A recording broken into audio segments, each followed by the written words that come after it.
Em época de eleições, aqui em Paranaguá, candidatos políticos entraram na justiça para pedir censura prévia a jornalistas.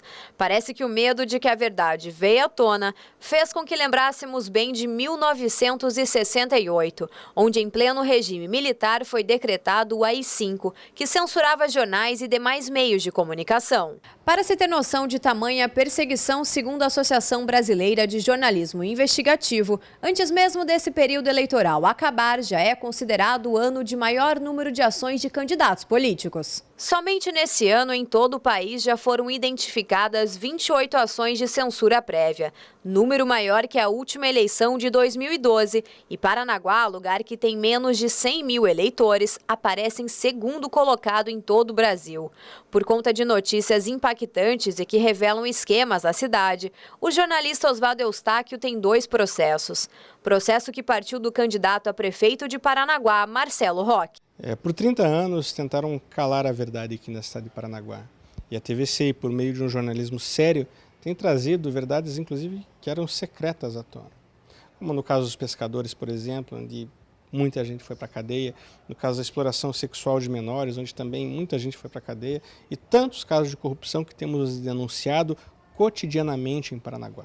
Acabou o tempo de corrupção.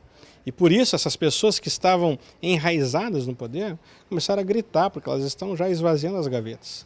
Porque realmente não há mais tempo para a corrupção, e não só em Paranaguá, mas no Brasil todo. A Lava Jato iniciou esse processo. Então, eu percebo que essa judicialização, essa tentativa de censura prévia é para calar um jornalismo, para tentar manter o status quo. Mas isso acabou.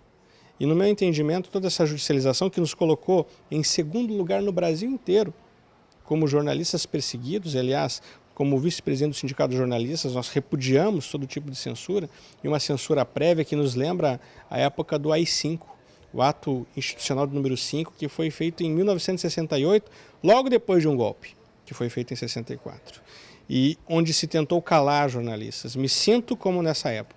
Outro jornalista que vem sofrendo perseguições é Gilberto Fernandes, do Jornal dos Bairros.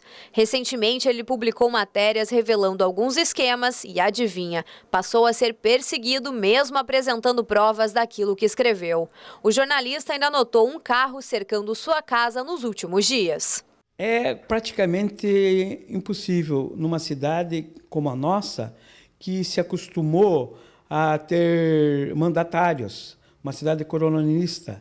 É triste isso, porque eu amo minha cidade, adoro minha cidade, mas aqui o pessoal se acha dono dela. E por ser dono, todo mundo tem que estar refém de suas vontades. Então, você fazer jornalismo aqui com liberdade de expressão, com liberdade de imprensa, é complicado, porque você sempre vai ter que provar aquilo que você tem que você mostrou já devidamente comprovado, respaldado por documentos, respaldado por depoimentos, com uma fonte feita.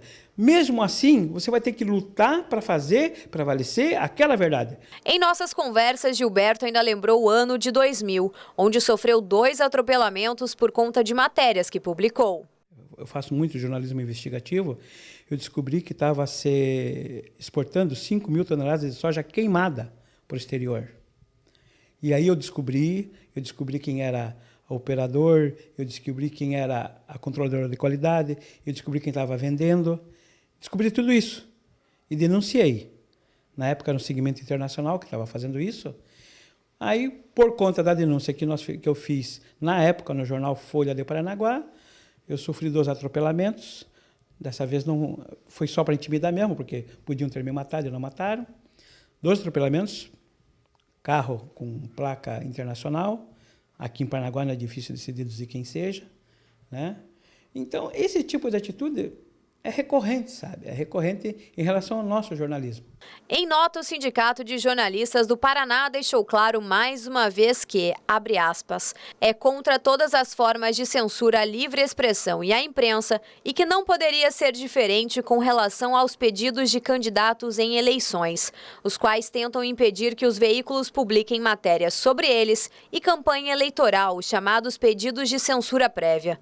O órgão ainda acrescenta que entende que isso nada mais é do que uma tentativa de, por meio da justiça, omitir fatos da população, ou seja, de calar a imprensa por meio de censura prévia.